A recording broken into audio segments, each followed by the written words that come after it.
damos la bienvenida a nuestros hermanos que nos visitan. Mis hermanos, les damos la más cordial bienvenida al hermano José Medina, a su esposa e hijos que se sientan en casa. Amén. Gloria a Dios. Y que sientan el compañerismo en el Señor Jesucristo. ¿Quién es el hermano Medina? Dios te bendiga, hermano, sea bienvenido juntamente con su esposa y su familia. Dios le bendiga. Sea bienvenido el hermano Eugenio de Monterrey, Nuevo León. Es un hermano que es un pastor denominacional. Él andaba buscando dónde congregarse. Creo que el Señor lo ha traído al lugar correcto. Sea bienvenido a nuestro hermano de Monterrey. Puede ponerse de pie, hermano. El Señor le bendiga, mi hermano. Sea bienvenido y que el Señor le revele la palabra. Aleluya. Una bienvenida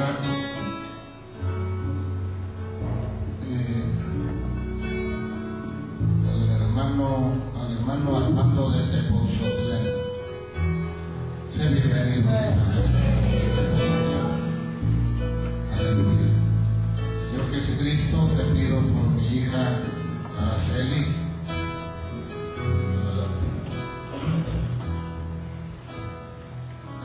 Gloria a Dios. Parece que va a Cancún. Cuídala, Señor. Amén. Amén. Dios la bendiga, hermanos. Sigamos orando por el hermano Andrés para que nuestro Señor Jesucristo le dé su pronta sanidad a nuestro hermano Felipe y familia. Se encuentra muy enfermito, hermano. Dios les bendiga, hermanos. Les pido oración para el hermano Armando para que Dios le dé fuerzas y sabiduría en el trabajo. Si le deja y si no, Dios le pondrá otro mejor. Hermano Pedro. Dios les bendiga, hermanos. Gracias, Dios mío, por haberme sanado y levantado de esta cama para servirte. Lo que tú permitas ahora, te pido que seas tú el que intervenga en mi pensión. Amén. Si es que me la da mi hermano Beto.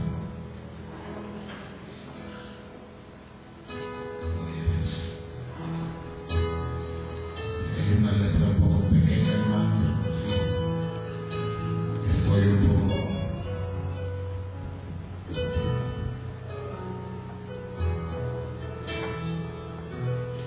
Hermanos, pido una oración por mi hija Elizabeth y mi mamá, que Dios las restaure en su cuerpo y les dé su sanidad.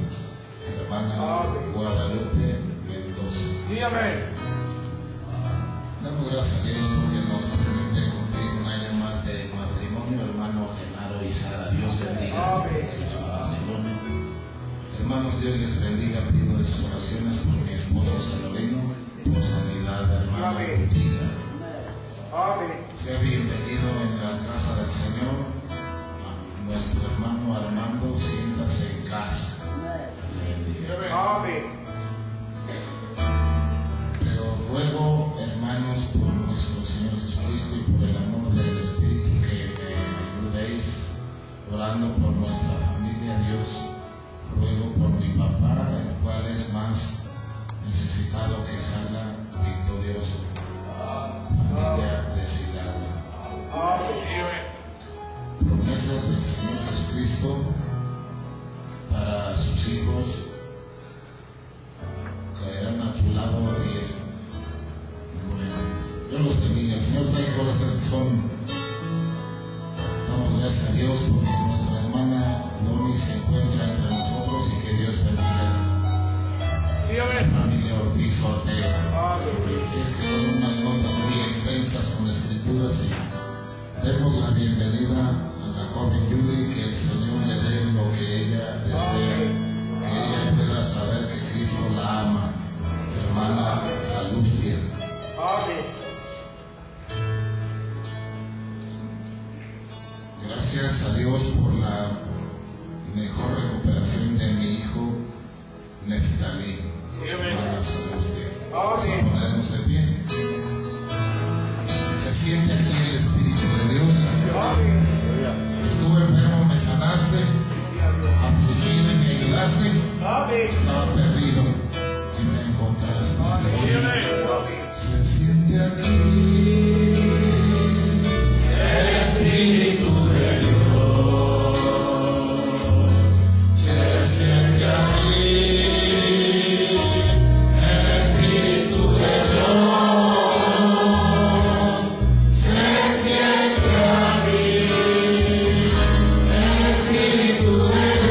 Puedes sentirlo, puedes sentirlo, sentirlo en tu corazón.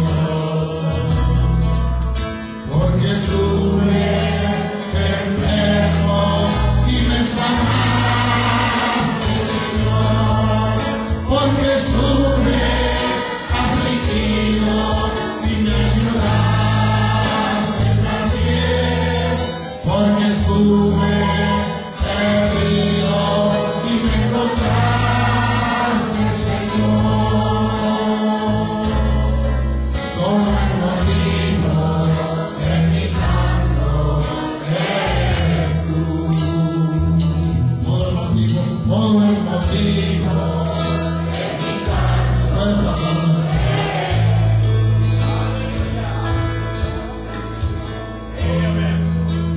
Vamos a orar, hermanos. ¿Cuántos tienen necesidad en esta mañana? Vamos a orar juntos.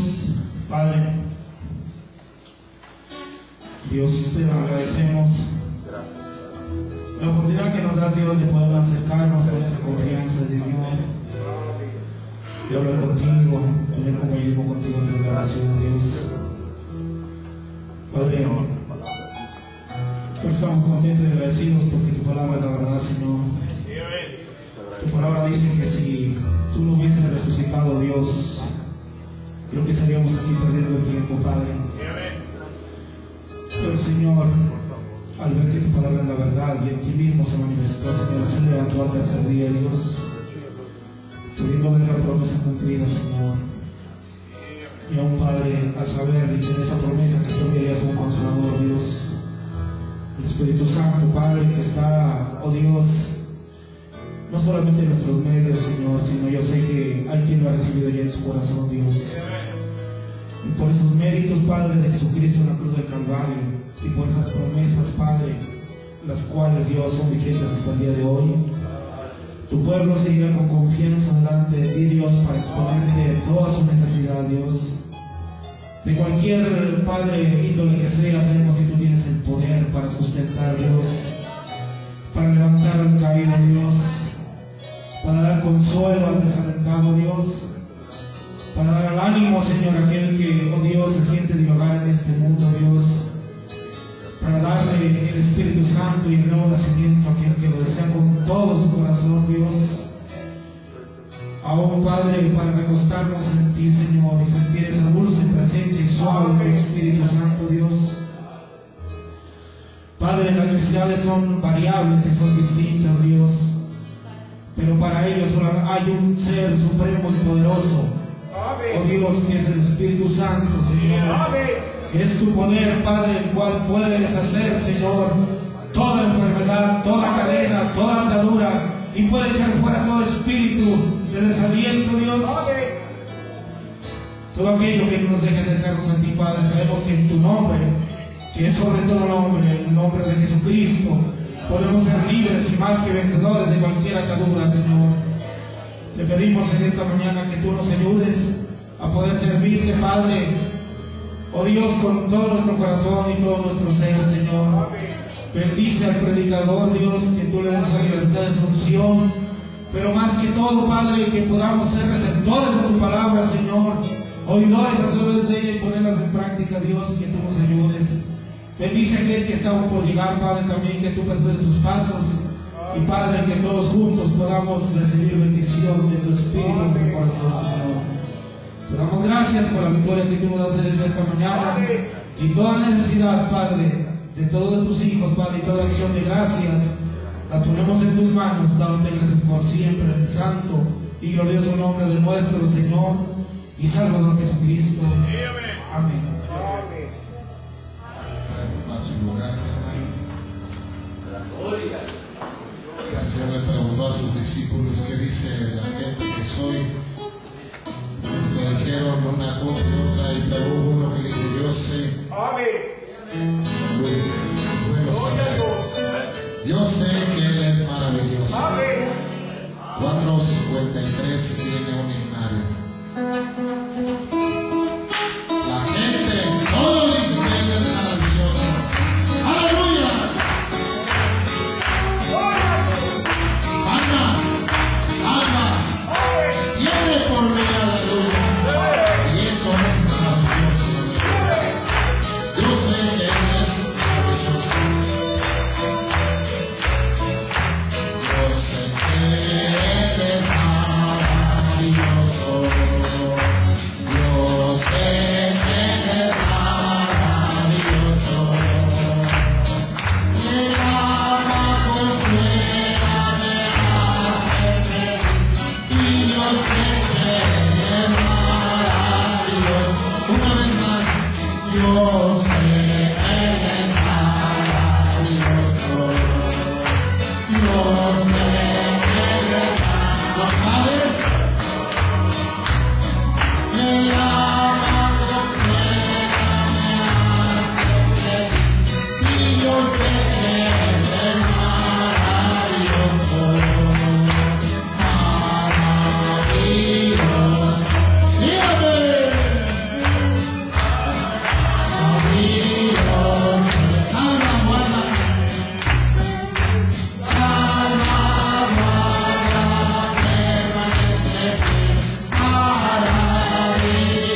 celestial, agradecidos en esta mañana.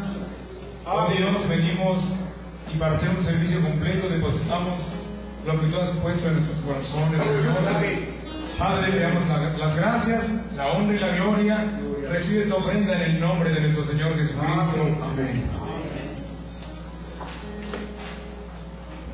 Puede tomar su lugar, 143 de su himnario. ¿Cuántos lo leen? Que Jesús pronto volverá. Aleluya. Él lo prometió y Él regresará. Aleluya. Gloria. Y Él pronto encargará. Como sabes cuándo será. Por eso hay que remar en el Señor. Jesús pronto volverá al mundo en campo.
Amén. Si tú quieres, Sí, Señor. Amén.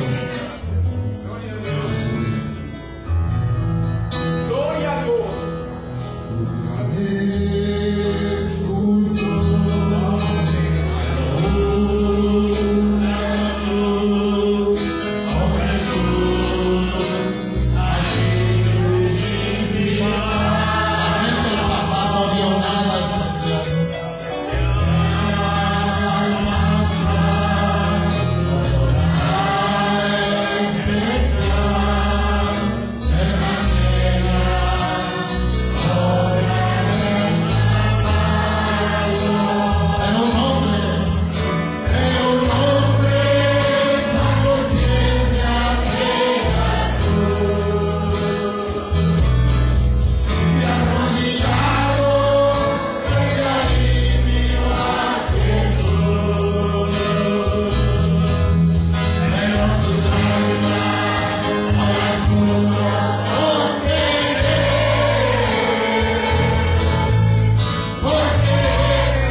condición, a nuestra naturaleza, a nuestros deseos, Señor, a nuestras propias aspiraciones, Señor, morir en el altar con nuestro Cordero, Señor, y levantarnos, Señor Jesús, como una nueva criatura en Cristo, Señor, cuando todos aquellos deseos de pecado, de maldad, se han exterminado por medio de la obra sobrenatural de tu Espíritu Santo y de tu sangre en la vida de cada creyente, Señor.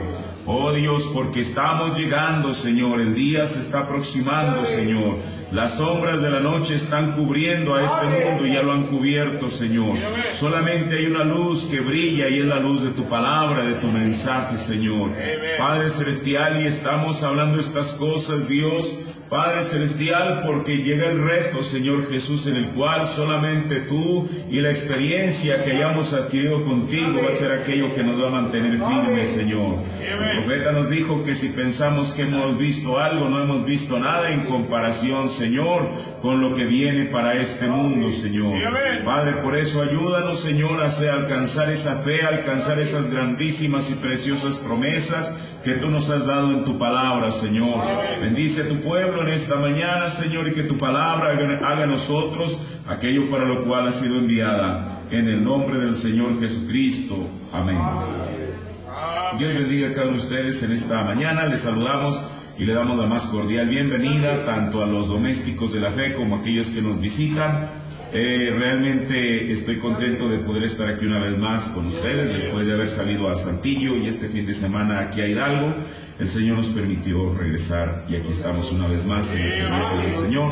Vamos a abrir nuestras escrituras. Quiero tomar dos porciones, una de ellas en el libro de Hebreos, que es la que hemos estado tomando, y de ahí estaremos pasando a Segunda de Pedro.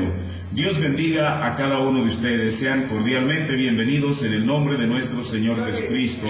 Nuestro deseo es que el Señor nos dé algo a todos de su santa palabra, porque a eso hemos venido, a ser edificados con la palabra del Señor. Hebreos 6, del 1 al 3. ¿Lo tienen? Por tanto, dejando la palabra del comienzo en la doctrina de Cristo, vamos adelante a la perfección, no echando otra vez el fundamento de reforma de obras que causan muerte y de la fe en Dios, de la doctrina de bautismos y de la imposición de manos y de la resurrección de los muertos y del juicio eterno, y esto haremos a la verdad si Dios lo permitiere. Ahora, la siguiente escritura que vamos a tomar no es otra cosa que una continuación de esto que dijo el apóstol Pablo. Él dijo, él no estaba desacreditando esas cosas, pero dijo, vamos a ir más adelante que eso, vamos a ir a la perfección. Ahora vamos a ir a la segunda epístola del apóstol San Pedro, la segunda epístola universal, en el capítulo 1, el versículo 5 al 8. ¿Lo tiene? Segunda de Pedro 1, versos 5 al 8. Vosotros, o sea, nos está hablando a nosotros. Vosotros también poniendo toda diligencia por esto mismo. ¿Qué es diligencia? Es algo que uno tiene que hacer, usted sabe, con interés. Poniendo toda diligencia en esto, o sea, estas no son cosas que uno las va a dejar para después o para cuando se tenga la oportunidad, sino más bien dice, ahora miren, si en el tiempo del apóstol Pedro el poner estas cosas con diligencia era un tiempo apremiante, ¿cuánto más no será en esta mañana, cuando estamos viviendo en las mismísimas sombras de la venida del Señor Jesucristo? Vosotros también, poniendo toda diligencia por esto mismo, mostrad en vuestra fe virtud, que es donde comenzamos a hacer esa pirámide.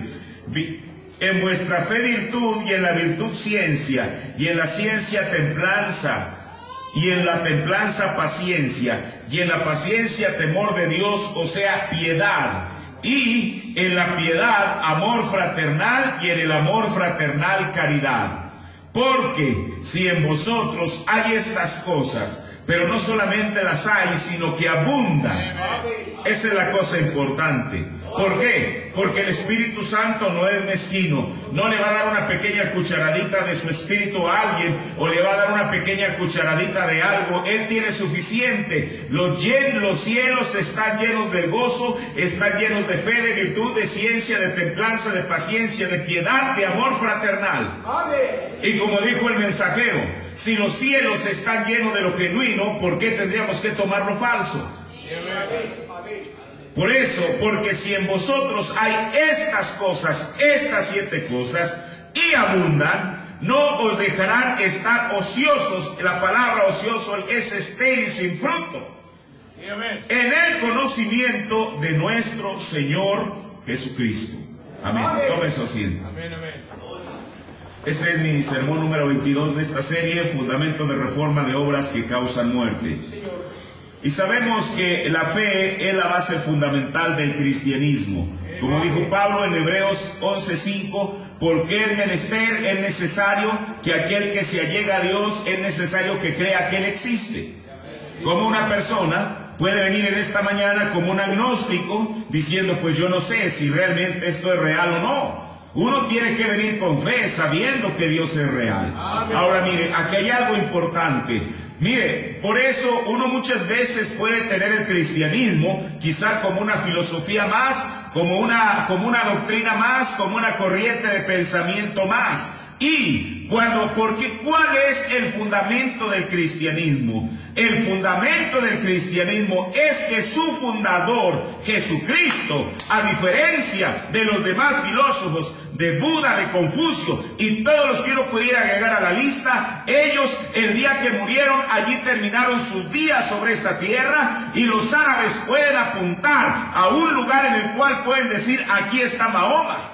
Sí, señor. Ellos esperan que resucite. Bueno, una cosa es que esperen y otra cosa es que Él vaya a resucitar realmente. Sí, amén, amén. Pero la diferencia entre el cristianismo y las demás religiones es que hay una tumba que apuntar, pero esa tumba no contiene ni los restos, ni los huesos, ni siquiera las cenizas de Jesús, sino que esa tumba en Jerusalén se encuentra vacía. Ahora, ¿cómo una persona... Ahora, desde luego que el cristianismo no se tiene que probar de una manera científica, se tiene que creer por fe. Así es, Señor. ¿Cómo una persona puede estar cierto de que esto que dice la Biblia en los últimos capítulos de los 4 evangelios y en toda la Biblia, que Jesús realmente resucitó? ¿Cómo una persona puede tener esa evidencia después de 2000 años?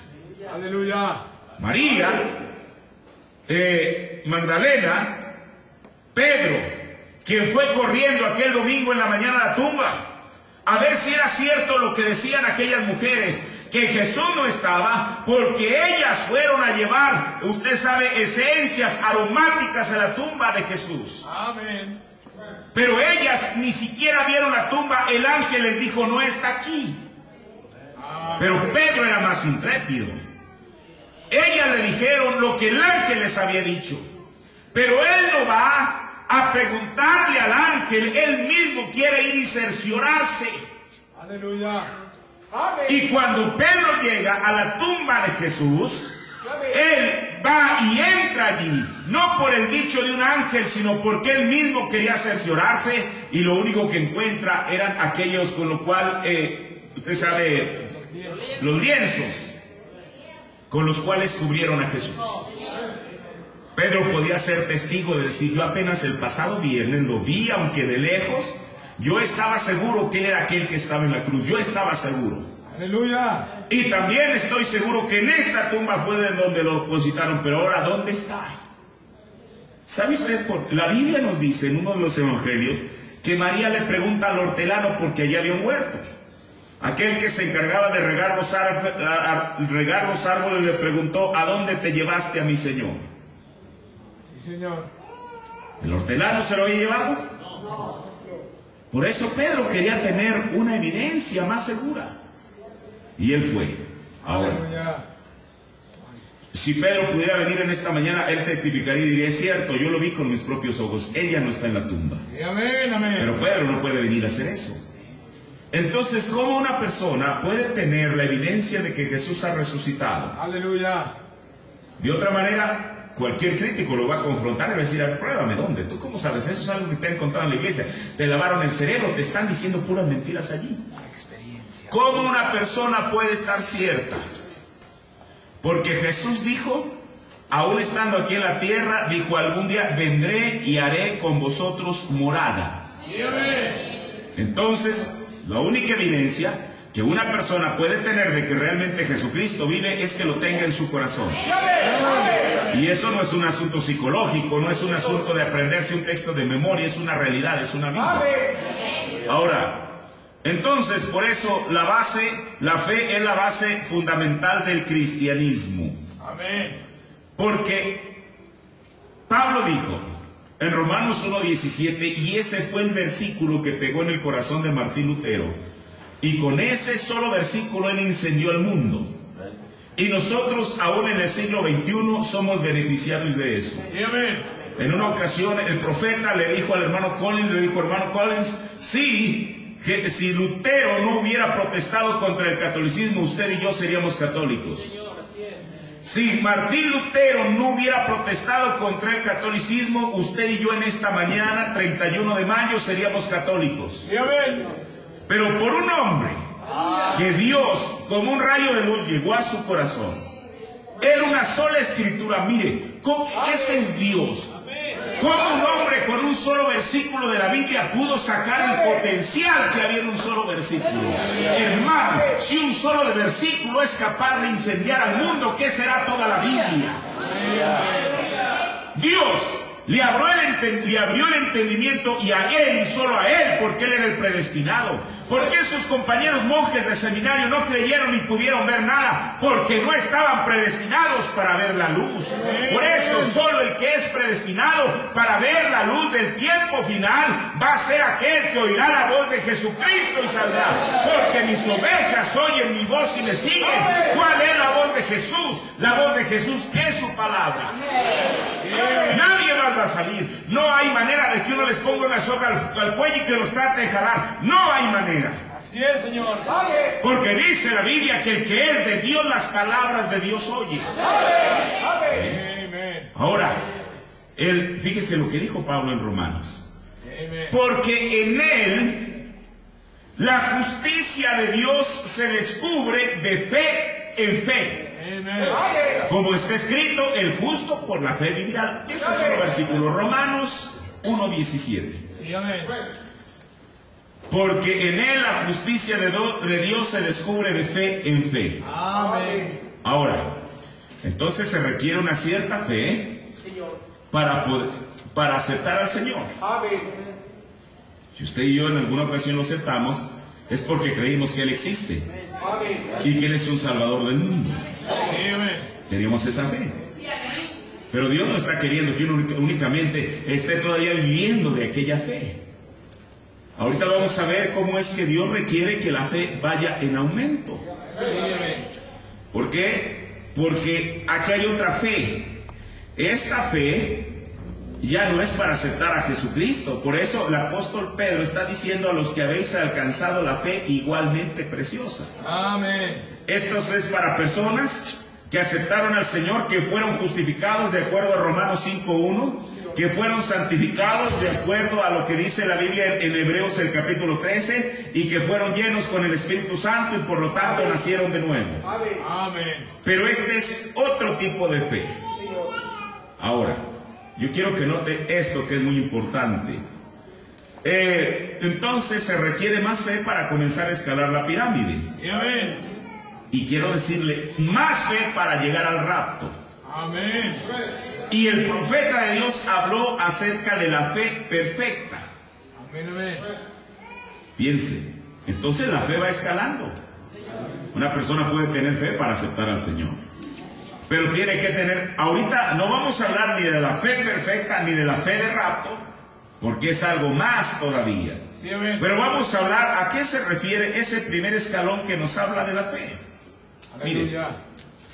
Mensajero nos dice la estatura de un varón perfecto, párrafo 131. Gloria a Dios. Primero, uno tiene que nacer de nuevo, y entonces cuando uno nace de nuevo, uno tiene fe, uno cree la palabra.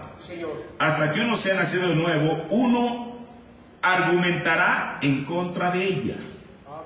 Mire, por eso a mí me sorprende, como hemos dicho, cómo una persona puede traer la Biblia bajo el brazo y al mismo tiempo pelearse con lo que la Biblia dice.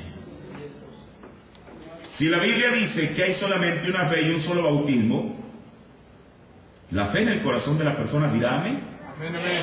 Aun cuando no puede entender eso, Jesús nunca nos pidió que entendiéramos su palabra. Jesús nos pidió que... Mientras esté en la palabra, yo no tengo por qué razonar a Dios. Yo solamente Señor, tú así lo dijiste. Es como en el tiempo de Noé. Él predicó su mensaje: va a llover, va a llover, va a llover. Los científicos, la gente incrédula: ¿cómo es posible que vaya a llover si no hay nubes?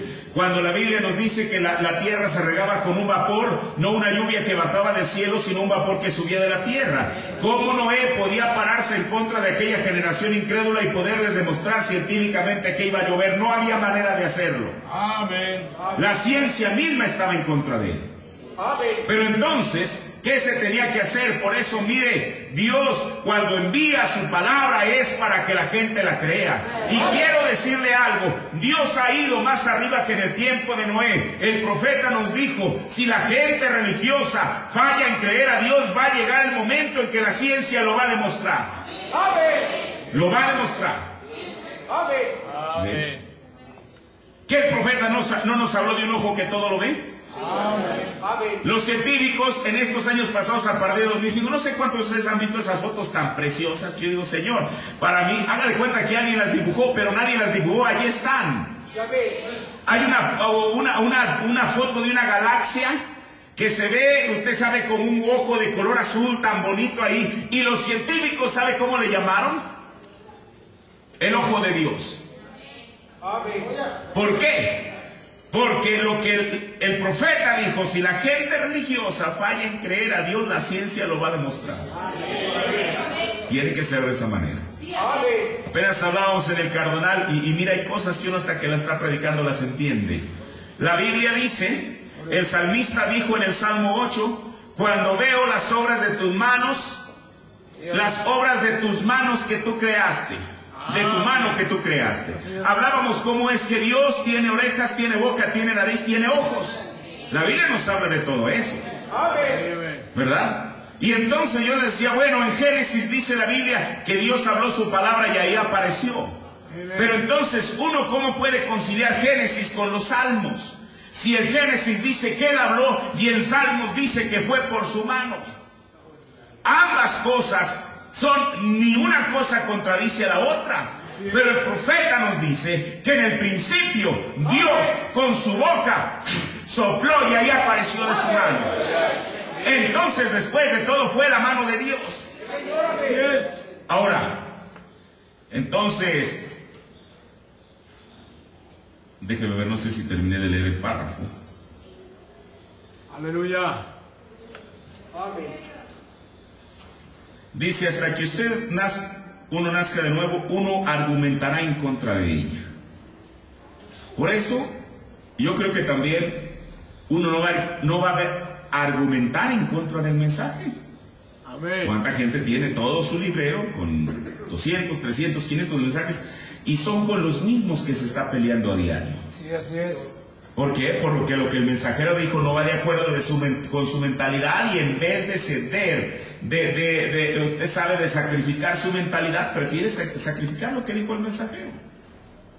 Sí, amén. Sigue diciendo. Si usted tan solo se inclina a la religiosidad y usted tiene como un pequeño conocimiento humano que usted debería hacer lo correcto, y usted nunca podrá estar de acuerdo con la palabra de Dios, usted nunca lo logrará. Usted tiene que nacer de nuevo, y ser nacido de nuevo produce fe. Muy bien, entonces, pues que usted tiene fe, amén, esto amén. Aquí, fe, en inglés es F-A-I-T-H, fe, entonces usted está tan solo en posición de crecer. Sí, amén. Eso es lo primero, tener fe y entonces estar en posición de crecer. Ahora, pero esta fe a la que Pedro se refiere en lo que acabamos de leer aquí es fe en la palabra. Ahora, esto pudiera parecer muy obvio. Usted diría, bueno, es que nosotros estamos supuestos aquí en esta mañana, al estar aquí, estamos supuestos a estar aquí porque creemos la palabra. Sí, amén. Bueno, eso es lo supuesto. Pero mire, si uno comienza a leer la Biblia, hay cosas que lo confrontan a uno mismo. Y la persona tiene que decidir entre creerlo o no creerlo. Sí, así es. Creerle a lo que Dios dijo o creer a las miles y millones de voces que a diario nos están bombardeando. Sí, amén. El profeta nos habló de la voz del radio, de la televisión, de la política, pero también habló de la voz del predicador. La mayor confusión yo no la encuentro ni en la política ni nada de eso. La mayor confusión que yo encuentro es en el mundo religioso. Sí, así es. Porque cada quien tiene una voz y él dice que es la voz de Dios y que la voz que él está diciendo a la gente es la voz de Dios. Pero quiero decirle algo, en medio de una confusión religiosa, ¿cómo nosotros podemos estar ciertos cuál es la verdadera voz de Dios y cuál es la que no es? La verdadera voz de Dios siempre va a hablar de acuerdo a su palabra. Tiene que ser de esa manera. Ahora, mire, el creer la palabra de Dios no es un asunto menor, porque creerle a Dios no es cualquier cosa. Amén. Mire, hay una gran diferencia entre decir yo creo en Dios y decir yo le creo a Dios. Decir yo creo en Dios, el diablo cree. Usted no cree que el diablo es ateo. Él cree que Dios existe. Es más, él cree que Dios es uno, dice la Biblia. Entonces, creer en Dios, es más, hay gente que hasta por la inercia de pronto reciben un sobresalto y lo primero que les sale de la boca, ¡ay, Dios mío! Es gente que a lo mejor ni siquiera profesa cristianismo, pero es parte de la inercia de la gente. Si usted le preguntara a cualquier persona que pase aquí, si es, sin importar si es bautista, católico, testigo, lo que sea, que si ellos creen en Dios, ellos le van a decir inmediatamente que sí creen. Pero lo importante no es creer en Dios, lo importante es creerle a Dios. Creer en Dios es creer en la persona, creerle a Dios es creer a sus dichos, lo que Él dice en su palabra. ¿Ve? Ahora, por eso creerle a Dios es un asunto completamente diferente. Mire, el apóstol Pablo en el libro de Hebreos, en el capítulo 11, él hace toda una lista de aquellos hombres y mujeres que son considerados los héroes de la fe. Amén. Esos hombres y mujeres no eran diferentes a usted y a mí, no eran extraterrestres, no eran personas, no eran como Jesús que hubieran venido a través de un nacimiento virginal. Eran personas como usted y como yo, nacidos de un padre y de una madre. Pero entonces, ¿qué fue lo que los hizo diferentes? ¿Qué hizo la diferencia? En que ellos le creyeron a Dios.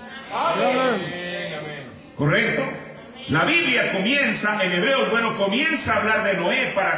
Con el primero que comienza a hablar es de Abel. Abel, por fe dice la Biblia. Ahora, ¿qué es fe? Es revelación. Abel tenía la revelación correcta, que lo que había sucedido en el huerto del Edén no era que Adán y Eva se habían comido una manzana. No hay Biblia para probar eso. Pero entonces, ¿y sabe usted de dónde sacaron el asunto de la manzana? Yo siempre me he preguntado, ¿de dónde salió eso? ¿De dónde? Siempre había estado en mi mente. Hace unos cuantos meses descubrí que eso es una mala traducción de la Biblia que hicieron. La Biblia, la primera traducción que se conoce no la hicieron ni al español, la hicieron al latín, lo que es llamado la Septuaginta. En el latín, de ahí del latín tradujeron todas las demás Biblias. Ellos tergiversaron una palabra, y esa palabra en latín es malum, M-A-L-U-M, malum. Esta palabra en latín significa dos cosas. Significa cuando Dios les dijo que el árbol de la ciencia del bien y del mal. La palabra mal en latín es malum, pero la palabra manzana en latín es malum también. Entonces ellos dijeron, si aquí en latín dice malum, seguramente se va a referir a una manzana, pero eso solamente fue por falta de entendimiento.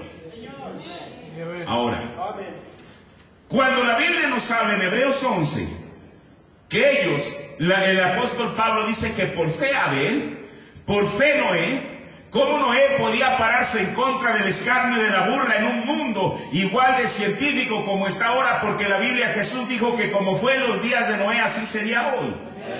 Por eso, Salomón dijo que no hay nada nuevo debajo del sol, lo que es ya fue. Todo lo que es ya fue. Ahora, y ahí él comienza a enumerar a Abraham. Como Abraham, un hombre anciano, habiendo pasado la edad de procrear, porque dice la Biblia mire, dice que Pablo dijo que el vientre de Sara estaba muerto, y también Abraham. No había manera de procrear. ¿Qué fue lo que hizo la diferencia? Si Abraham no hubiera creído, no existiera un pueblo judío. Amén. Mire qué cosa, ¿no? ¿Cómo es que la fe de un hombre, la fe de un solo hombre puede traer una trascendencia que uno no se imagina? Amén. Abraham le creyó a Dios en contra de todas las adversidades que él tenía. Y parecía que Dios inmediatamente, si él lo llamó a él de 75 y a Sara de 65, es mejor que hubiera dicho Dios, es mejor que yo me dé prisa en esto, porque si no, después la esperanza de que ellos puedan procrear familia va a ser más remota. Dios no está preocupado con eso, Él va a cumplir su palabra en el tiempo que Él la tiene que cumplir.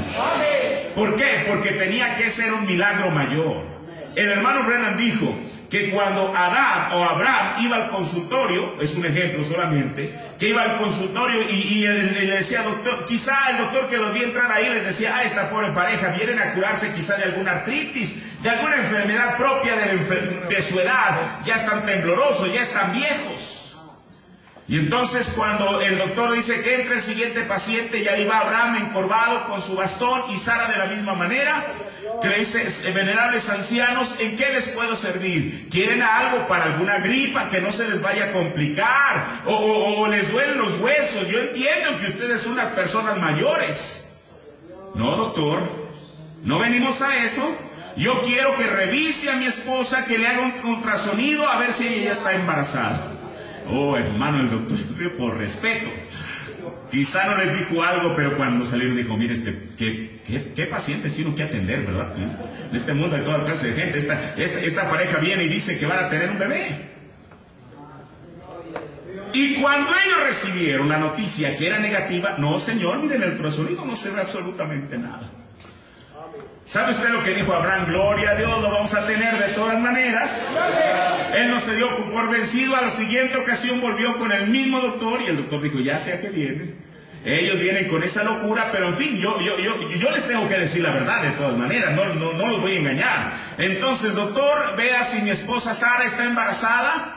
Entonces el veredicto, no, lo siento mucho, no hay manera, ella ya pasó la edad de la menopausia hace como 20 años o más atrás, usted también, señor Abraham, ya no es capaz de procrear familia, así que Dios los bendiga, o váyanse a su casa. Abraham seguía con la misma convicción, Señor, de todas maneras yo voy a tener un hijo. Pasaron 25 años, Sara llegó a los 90 años, Abraham llegó a los 100 años, y por causa de la fe de Abraham, Dios honró aquella fe y trajo al hijo prometido. Y no solamente eso, aquí hay un misterio mayor. La gente piensa a esa pobre anciana de 90 años temblorosa. Hermano, genéticamente, una mujer, usted sabe que para un parto normal, hoy en día hasta dice parto sin dolor. En aquel tiempo no había eso, no había cesáreas. Amén. Para que una mujer dé a luz se requieren fuerzas. Usted sabe, para sacar al producto de su vientre. Una anciana de 90 años podía tener esas fuerzas, no las tenía. Pero Adán se había encontrado con el Shaddai, el cual es aquel de pecho y nutrientes que lo estuvo sustentando. Y Sara y Abraham, ese es uno de los misterios escondidos de la Biblia, volvieron a ser jóvenes otra vez. Y esto no es una alegoría, no es algo para ilustrar. Literalmente llegaron a ser jóvenes otra vez para que Sara pudiera dar a luz a su hijo. Usted dice, ¿cómo lo puede probar? Génesis 20. Amén. Cuando Abraham, fíjese, la Biblia dice que en boca de 2 o 3 testigos. La Biblia dice que en una ocasión, cuando vino una hambruna en Palestina, Abraham tomó a Sara y se fueron a Gerar. Sí, señor. Y en Gerar había un rey. Un rey, es la máxima autoridad. Quizá él tenía un harén lleno de doncellas con las cuales le servían y todo lo demás. Pero piense, sí, que de pronto aquel rey llamado Abimelech, ve a una anciana temblorosa, toda con su cabello completamente blanco. Piense, una mujer de 90 años. Y entonces se enamora de ella. La gente diría, este tipo está loco, ¿cómo teniendo tantas jóvenes se va a enamorar de una anciana? Es que no era una anciana. Amén, amén. Y no, esa es una vez. La Biblia nos dice que después Abraham fue a Egipto. Sí, amén. Eso lo dice en Génesis, habla de 2 veces. Si usted ha leído el libro de Génesis, Sí, amén. en Egipto le vuelve a suceder exactamente la misma cosa. ¿Cree usted que un faraón se va a enamorar de una anciana? No. ¿Qué es eso? ¿Cree usted que se va a enamorar de una anciana? Desde luego que no. No. No, Señor. Porque Dios los había transformado Amén. para que Sara pudiera cumplir la promesa que Dios le había hecho a Abraham. Señor. Amén. Y uno puede tomar cada uno de aquellos héroes de la fe de los cuales el apóstol Pablo nos habla en Hebreos el capítulo 11. Amén. Ellos no fueron otra cosa que seres humanos que al creerle a Dios hicieron proezas de fe. Y eso es todo lo que se necesita. Dios está buscando a alguien que no razone su palabra, que si Dios dijo así es, que se mantenga la persona repitiéndolo hasta que sea una revelación en su corazón. Y Dios lo va a traer a cumplimiento. Miren, Sí, amén. encontramos, voy a tomar 3 ejemplos en la Biblia. El primero de ellos se encuentra aquí en el libro de San Mateo. Son escrituras desde luego muy conocidas. Primero en Mateo el capítulo 8. Aquí nos está hablando de un personaje, el cual era un centurión romano. O sea, él era un general romano. La palabra centurión la tomaban que él estaba sobre una centuria, o sea, sobre 100 soldados. Amén. Y entonces, en la Biblia, en el versículo 5, mire, Capernaum es una ciudad tan tremenda, por eso a quien más se les dado, más se les será demandado. Sí, amén. En Capernaum fue la ciudad donde Jesús hizo 2 milagros, bueno, hizo muchos milagros, pero 2 que para mí son sobresalientes. Por eso Jesús le dijo a esa ciudad que algún día, que ella se había exaltado hasta el cielo, pero algún día hasta el infierno sería bajada. Amén. Hoy en día, si usted va a Capernaum, está a la orilla del mar de Galilea, ahí no hay nada. Claro, los judíos, por asunto del turismo, ahí reconstruyeron algo y dicen, esta es la casa de Pedro. Eso no es cierto. Cada una de las viviendas de Capernaum, y eso el profeta lo dijo, y yo lo corroboré cuando estuve allá. Yo escuché a uno de los guías de turistas que estaba diciendo que esa ciudad en el año 185 un terremoto la hundió en el mar de Galilea. Sí, Señor. Porque Jesús así lo había dicho. Amén. Capernaum, Capernaum, que te exaltas hasta el cielo, a los infiernos serás bajado. Sí, amén. Ahora, ¿por qué?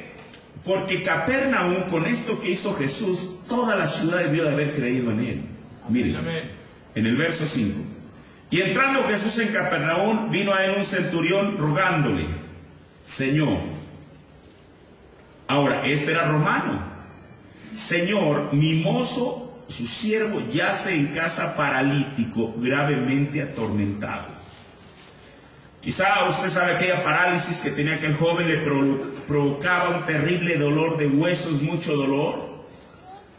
Y entonces aquel general, al ver esto, bueno, él se sentía mal al ver aquel dolor en el cual su mozo estaba pasando por eso. Y Jesús, teniendo siempre la misma disposición, él no dijo, yo voy a enviar a Pedro, Pedro, ve y sánale. Dijo, yo iré y le sanaré. Hermano, la actitud de Jesús no ha cambiado. Si una persona tiene una gran necesidad y cree que él puede venir a sus medios, él lo va a hacer. Ahora, Jesús dijo, yo personalmente voy a ir y le voy a sanar. Y respondió el centurión y dijo, mire, y esta confesión fue la que seguramente tocó una fibra sensible en el corazón de Jesús, cuando le dijo, Señor, yo no soy digno de que tú entres debajo de mi techado. Esto quiere decir que este centurión sabía que no estaba hablando con cualquier persona. Amén. Dijo, yo no me considero digno de que tú vengas debajo de mi techado. Gloria. Mas solamente di la palabra y mi mozo sanará. Amén. Ahora, este centurión tuvo que haber recibido una inspiración diferente. Nunca un solo judío había dicho eso. Unos querían tocarle, a otros Jesús les tocaba, otros querían tocar aunque sea el borde de su vestidura.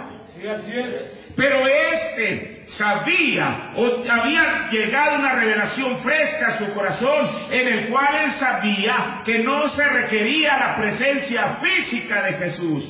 Esto nos debe enseñar algo. Hay gente que todavía suspira y dice: si yo hubiera vivido en los días de Jesús de Nazaret, yo hubiera llegado con mi gran necesidad, me hubiera postrado delante de él, hubiera levantado mis manos y hubiera dicho: Señor, sáname.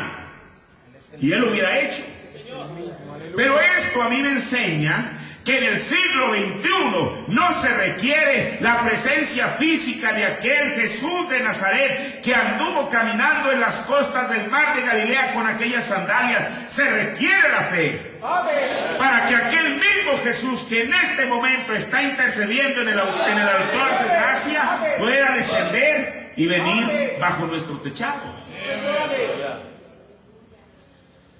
Por eso él dice: yo iré a la sanidad, y dijo el Señor: no soy digno de que entres debajo de mi techado, mas solamente di la palabra y mi mozo sanará. Y aquel hombre le dio un buen argumento, le dijo: mira, porque yo también soy hombre bajo potestad. O sea, él sabía que Jesús tenía potestad. Lo mismo que él dijo en Mateo 28:18: toda potestad me es dada en el cielo y en la tierra. Aquí había un hombre antes de tiempo confesando que Jesús tenía potestad, tenía autoridad, tenía poder. Yo soy hombre, yo también. O sea, él no dijo yo, pero dijo también yo. Eso quiere decir que él reconocía que Jesús tenía potestad. Dijo: pero yo también la tengo. Cada quien a su nivel, desde luego. Yo soy hombre bajo potestad y tengo bajo de mis soldados, y digo a este: ve y va, al otro: ven y viene, y a mi siervo: hace esto y lo hace. Sí, amén. ¿Qué le estaba diciendo? Este hombre tenía potestad sobre un ejército terrenal. Sí, amén. Pero Jesús tenía potestad sobre las huestes del enemigo. Amén. Sí, amén. Y oyendo, Jesús se maravilló. Mire, eso es tremendo. Yo encuentro donde la Biblia dice que la gente se maravillaba de las enseñanzas de Jesús. Sí, amén. Aquí no es un hombre maravillándose de Dios, aquí es Dios maravillándose de un hombre. Amén. ¿Ve? ¿Qué calibre de persona debe haber sido eso? Para hacer que Dios se maravillara. Sí, amén. Cuando el salmista habla de las obras de Dios, él culmina diciendo: estoy maravillado, Señor. Pero ahora que Dios mismo diga: yo estoy, el salmista pudo haber dicho que él estaba maravillado de Dios, pero ahora aquí era Dios maravillado de un hombre. Amén.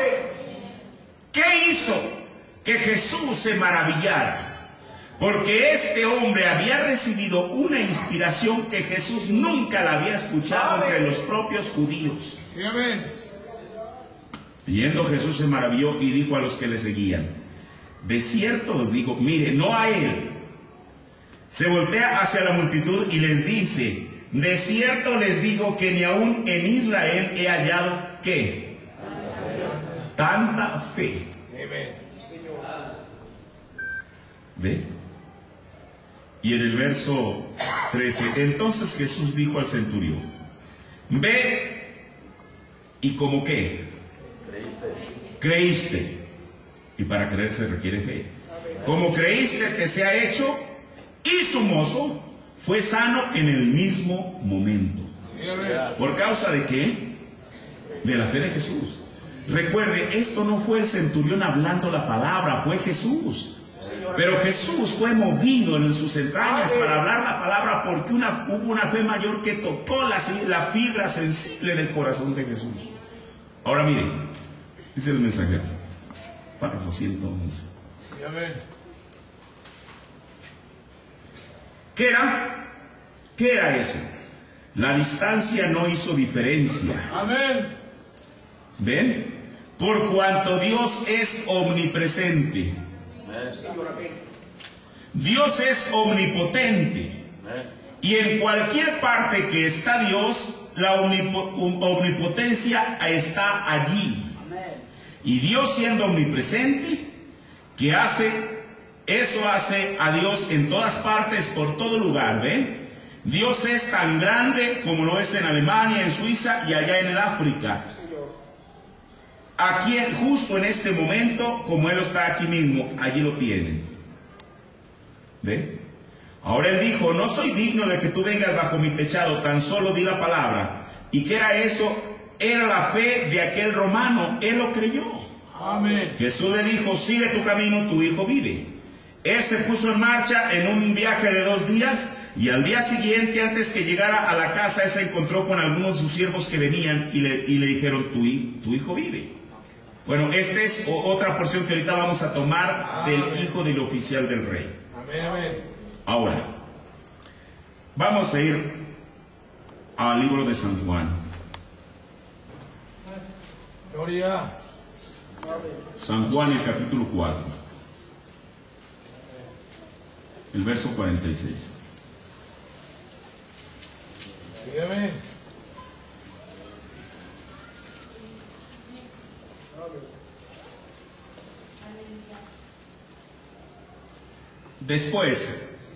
Vino después Jesús otra vez a Caná de Galilea, donde había hecho el vino el agua. ¿Y había dónde? En Capernaum, otra vez en la misma ciudad. Uno del rey, o sea, un hijo del oficial del rey, cuyo hijo estaba enfermo. Recuerde, este no pudo haber sido el mismo de Mateo, porque el de Mateo era un siervo del centurión. Este era un hijo del oficial del rey, el cual estaba enfermo. Este, como oyó que Jesús venía de Judea a Galilea, fue a él y le rogaba que descendiese y sanase a su hijo, porque se comenzaba a morir. Entonces Jesús le dijo, si no viereis señales y milagros, no creeréis. El del rey le dijo, Señor, desciende antes que mi hijo muera. Mire, aquí hay algo importante. Amén, amén. El centurión dijo, yo no soy digno, no tienes que ir. Pero si tú dices la palabra, mi siervo va a vivir.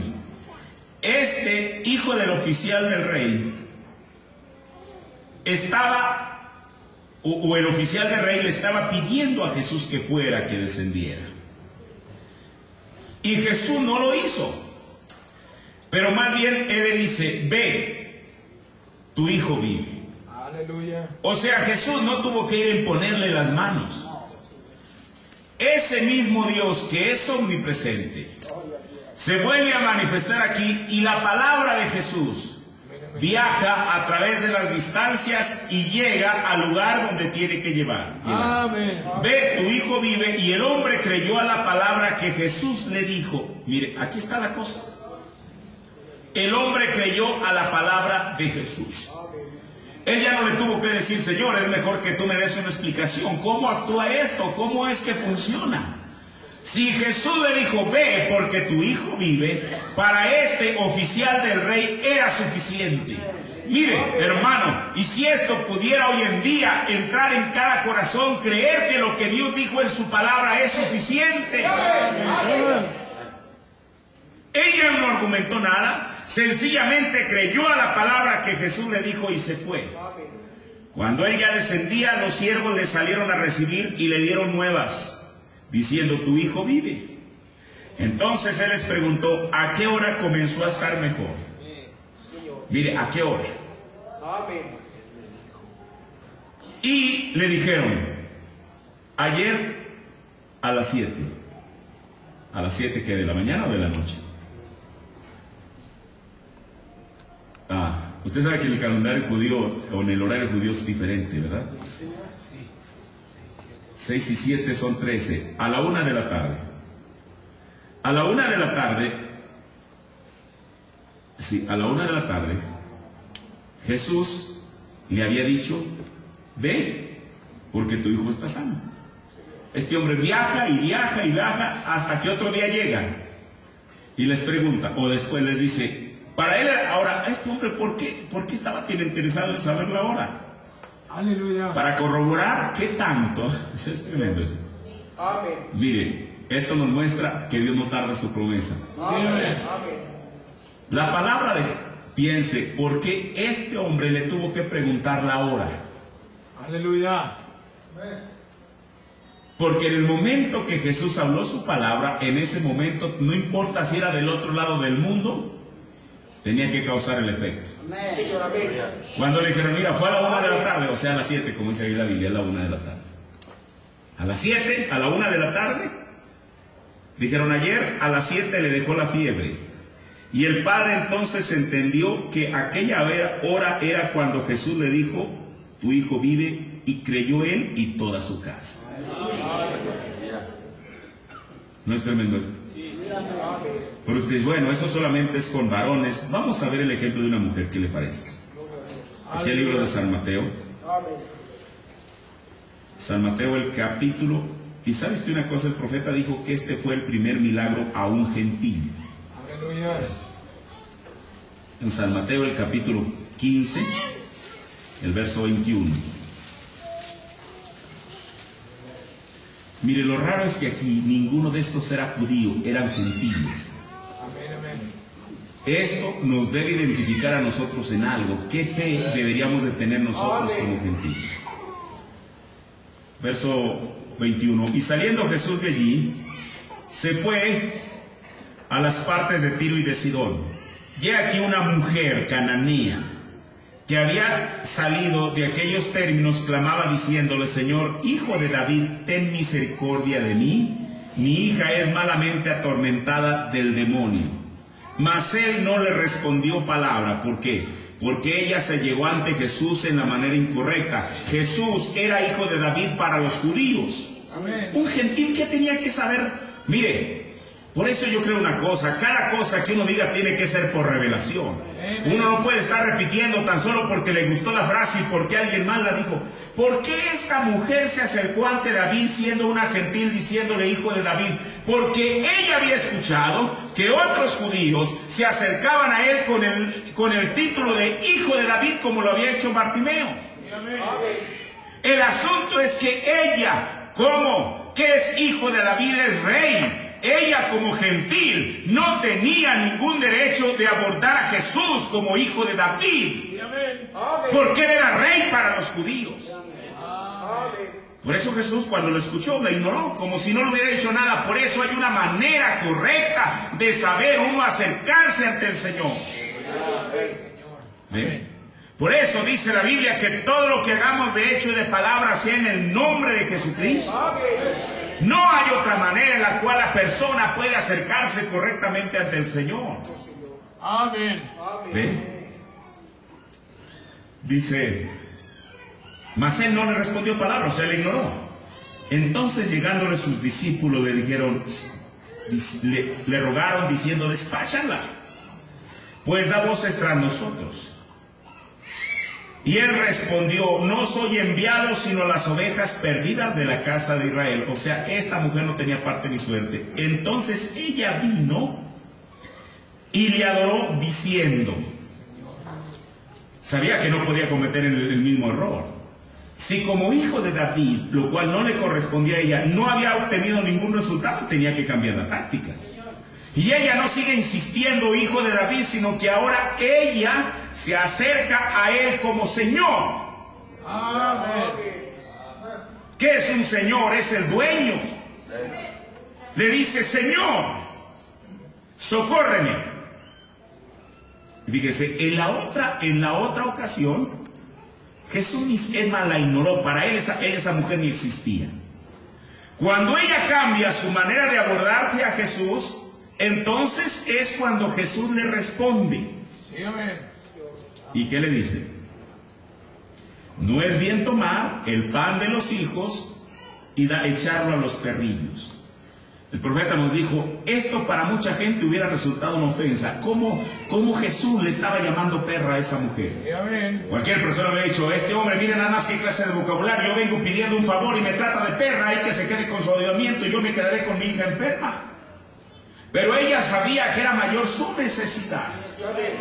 Sí. ¿Y qué fue lo que hizo? Y ella dijo, sí, Señor. No, sí, hijo de David.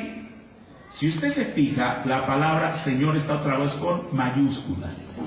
Le vuelve a reiterar, ella había sabido que la primera vez había errado al abordarlo de la manera que no le correspondía como gentil, pero ella le vuelve a decir, sí Señor, tú eres el Señor, mas los perrillos comen de las migajas que caen a la mesa de los señores. Entonces respondiendo Jesús dijo, oh mujer, ¿qué? Grande es tu fe. Se ha hecho contigo como quieres. Oh, eso es tremendo, hermano. Ya no era como yo quiero, no era como Jesús quería, era como ella quería. Y fue sana su hija desde aquella hora. O sea, las promesas de Jesús son efectivas. Y estoy terminando. En cada uno de estos tres casos se requirió fe. Amén. En lo que Dios desea en su palabra para poder obtener el beneficio. Ahora mire, Jesús comparó la fe como un grano de mostaza. Amén. Primeramente Jesús, cuando está hablando del reino de los cielos, dice que el reino de los cielos es como un grano de mostaza. Amén. Aquí en Mateo el capítulo 13, el verso 31. Sí, amén.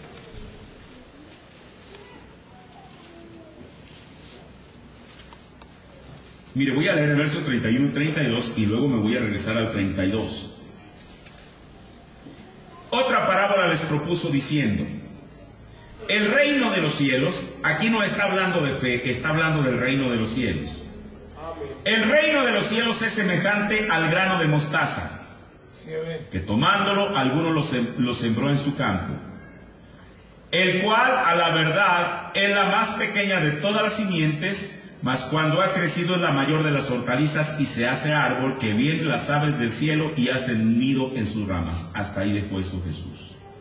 Ahora, no cabe duda que Jesús en el oriente, ahí en Palestina, en el lugar donde a él le había tocado predicar, había muchos árboles y cada uno de ellos había árboles, hortalizas, arbustos, lo que usted quiera. Cada uno de ellos había procedido de una semilla. ¿Verdad? Jesús era una persona que predicaba en el campo, predicaba en el mar, predicaba en la sinagoga, predicaba en el monte, predicaba a donde quiera que él era guiado a predicar. Y en una ocasión, cuando está hablando, dijo, considere los lirios. Quizá estaba ahí y la gente, en un lugar donde había muchos lirios acuáticos, quizá Jesús estaba viendo eso y les decía, miren qué preciosos son los lirios. Cuando él habla de esto, seguramente Jesús conocía muy bien lo que era la mostaza. Pero Jesús no hizo énfasis en la mostaza, hizo énfasis en la semilla. Amén. Porque cualquier árbol, cualquier planta procede de una semilla. Amén. ¿Y por qué Jesús tuvo que haber tomado la mostaza? Él podría haber dicho la bellota de un sicómoro, es más, de una palmera, usted sabe todo ese tipo de árboles que hay en Israel. Él pudo haber de una higuera. Sí, amén. Pero ¿por qué él tomó una mostaza? Mire, a través del tiempo, el hombre queriendo mejorar la creación de Dios, usted sabe, ha hibridizado muchas de las cosas, ha hibridizado los alimentos, por ejemplo. Usted sabe, pollos que en unos cuantos momentos, en unas cuantas semanas quizá, de ser recién salido del cascarón, de pronto usted ve unos pollos con una pechuga y unas alas y unas piernas. Bueno, ¿por qué? Porque les inyectan algún elemento. Lo mismo con la leche, con las vacas, etcétera, porque es parte del tiempo en el cual a nosotros nos ha tocado vivir. Pero la semilla no ha sido la excepción. Hoy en día, a través del ADN, de todos esos descubrimientos, se ha hibridizado tanto cada una de esas cosas. El hombre ha hibridizado el grano de maíz, que ha producido un mayor grano en menor tiempo. Ha hibridizado diferentes granos, los ha manipulado. Pero hay un grano en el cual el hombre no le ha podido poner mano. Amén. Y es el grano de mostaza. Miren. ¿Cuál mensajero? Aquí en perseverancia. Aleluya.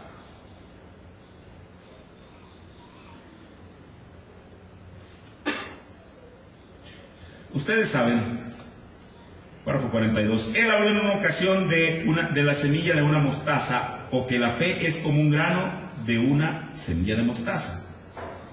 Según Jesús, es la semilla más pequeña, pero no por la más pequeña, o sea, no es el tamaño en sí de la semilla. Miren, ahorita vamos a seguir esta parte. Sí, amén. Él habló en una ocasión de la semilla de una mostaza, o la fe como un grano de semilla de mostaza, la más pequeña. Una semilla de mostaza es entre las semillas más pequeñas que existen en la tierra hoy en día. ¿Pero qué es? ¿Qué es ella? Ella no se mezcla con nada. Amén. La semilla de mostaza no se mezcla con otra. Amén. Usted puede tomar la col, la espinaca y hacer la colza y demás. Usted puede traer diferentes sustancias al mezclar las semillas. Pero la mostaza no se mezcla. Se dice que uno no puede mezclarla con nada. Es una mostaza y se queda mostaza. Amén. Ahora, si Jesús toma esa semilla de mostaza, es porque Él sabía. Él pudiera haber dicho una semilla de maíz. En el tiempo de Jesús, bueno, la gente sembraba su trigo, sembraba la cebada, sembraba tanto grano podía sembrar. Pero Él sabía que algún día esa semilla el hombre la iba a manipular para hibridizarla. Sí. Pero Él tomó aquella semilla que Él estaba seguro que no podía hibridizarse con nada. O sea que no se podía mezclar con otro elemento para dar un tercer elemento. ¿Qué nos muestra eso? Que la fe genuina es fe y no puede mezclarse con incredulidad. Amén. Amén. Porque miren, Jesús sigue diciendo. Entonces la primera cosa es que la semilla de mostaza no se mezcla. Pero Jesús se refirió a la semilla de mostaza como la más pequeña. Pero ¿sabe usted que esa semilla de mostaza va en un desarrollo? Mire, primero, verso 32. La cual es a la verdad la más pequeña de todas las simientes, de todas las semillas. Amén. Mas cuando ¿qué? Ha crecido. O sea, eso quiere decir que esa fe no se queda de ese tamaño, sino que va en un crecimiento y de ahí se convierte en ¿qué? La mayor de todas las hortalizas. Mire, yo me quedé sorprendido, les soy honesto, yo estudié esto, pero ahorita le estaba poniendo una atención especial a esto. Todos sabemos lo que es una hortaliza, ¿verdad? ¿Sabe lo que es una hortaliza? El apio, el col, el pepino, etcétera, etcétera. Y la mayoría de esas hortalizas crecen a una cierta altura. Sí, amén. ¿Verdad? Si usted las conoce. Pero a mí me llama la atención que Jesús dice que de ser una hortaliza pasa a la siguiente etapa. ¿Cuál es? Se hace un árbol. Amén. Un árbol no es una hortaliza. Espero que usted vea la diferencia según las propias palabras de Jesús. Gloria. Un árbol. Todos entendemos lo que es un árbol. Mire, a lo que Jesús se está refiriendo es que de ser más pequeña, la más pequeña, brota y comienza hasta llegar a la estatura de una hortaliza. A otra cosa, más cuando ha crecido es la mayor, la más grande de todas las hortalizas. Sí, amén. Después que ha alcanzado ese nivel, entonces sigue creciendo y se hace un árbol que vienen las aves del cielo y hacen nidos en sus ramas. Sí, Señor. Usted, una calabaza es una hortaliza, ¿verdad? Si es una hortaliza o no lo es, una calabaza. ¿Usted ha visto alguna vez un nido en una hoja de calabaza? No. Porque se quedó calabaza. Se quedó hortaliza. Un pepino, bueno, yo los he visto, no crecen más así de esta altura la planta. ¿Verdad? A lo mejor está menos. Usted ha visto ahí una ave que diga, ay, qué bonita sombra encontré aquí en esta hoja de pepino, aquí voy a poner mi... Estaría mal, ¿verdad? En su instinto. Buscan un lugar seguro, un lugar alto. Pero fíjese, ¿qué nos muestra eso? De ser la más pequeña, se convierte en la más grande de las hortalizas y después llega a ser un árbol. Amén. De tal manera que tiene suficiente sombra, ramas, para que los árboles las aves vengan y pongan ahí su nido. Sí, amén. Ahora, eso es Jesús refiriéndose a la mostaza, al grano. Pero resulta que Jesús asoció la semilla. Aquí no habla de la fe, aquí él tan solo nos está hablando del árbol, que al final de cuentas llega a ser un árbol según las palabras propias de Jesús.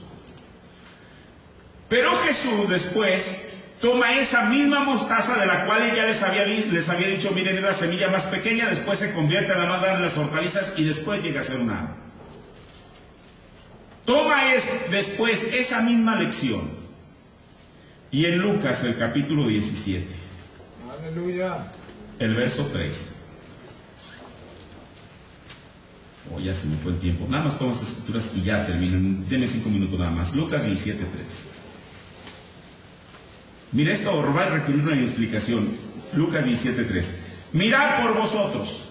Si pecare contra ti tu hermano, repréndele, y si se arrepintiere, perdónale. Y si 7 veces al día pecare contra ti, y 7 veces al día se volviera a ti diciendo, me pesa, o me arrepiento, perdónale. Y los apóstoles, piensen, dijeron, aumentanos la fe. ¿Cuál era el antecedente de que ellos sabían que no tenían fe ni siquiera para perdonar a su hermano? Sí, así es. Porque es lo que está diciendo Jesús, si tu hermano peca contra ti. No tenían suficiente fe para eso. Entonces dijeron, no, fíjese, los seguidores de Jesús, aquellos que habían caminado tiempo y a tiempo y habían visto milagros, sanidades, pararse la tempestad, la higuera secarse, los muertos resucitando, todo eso habían visto. Sí, amén. Y eran cosas tremendas. Pero cuando se llegó a que Jesús los confronta con el asunto del perdón, dijeron, no, nuestra fe no es suficiente para perdonar a alguien. Y entonces, ¿qué dijeron? Señor, aumentanos la fe. Y en el verso 6, entonces el Señor les dice, si tuvieres fe como un grano de mostaza, como aquel mismo que es el más pequeño y se convierte en la más grande de las, ¿cómo dice la Biblia? Hortalizas. Y después llega a ser un árbol. Si llegan a eso, diréis a este sicómoro, desarráigate y plántate en la mar, y os obedecerá. Con esa fe, que no se mezcla con incredulidad, que no es hibridizada, la cual es como la de un grano de mostaza. Fíjese, se requiere esa fe para decirle al sicómoro que se arraigue y que se plante en otro lugar. ¿Ve? Ahora, la última escritura en San Mateo, otra vez 17. San Mateo 17. Aleluya. El verso 15. Sí, amén. El mensajero nos dice que pasaron 10 días y yo lo voy a leer de esa manera. En Mateo 17, 10, 11, 12 está hablando de la promesa de Dios para este tiempo. Sí, amén. Y después se llegó el gentío a él y vino un hombre hincándosele de rodillas. Esto fue 10 días después que Jesús les habló de la venida del Elías venidero. Y este hombre le dijo, Señor, ten misericordia de mi hijo, que es lunático, o sea, es epiléptico, y padece malamente, porque muchas veces cae en el fuego y muchas veces en el agua. O sea, perdía el control. Cuando le daban aquellos ataques de epilepsia, perdía el control de sí mismo. Y le he presentado a tus discípulos y no le han podido sanar, aquellos mismos que Jesús les había dado la comisión. Sí, amén. Y respondiendo Jesús dijo, oh generación infiel y torcida, ¿hasta cuándo tengo de estar con vosotros? ¿Hasta cuándo os tengo de sufrir, os he de aguantar? Traédmele acá. Y Jesús le reprendió.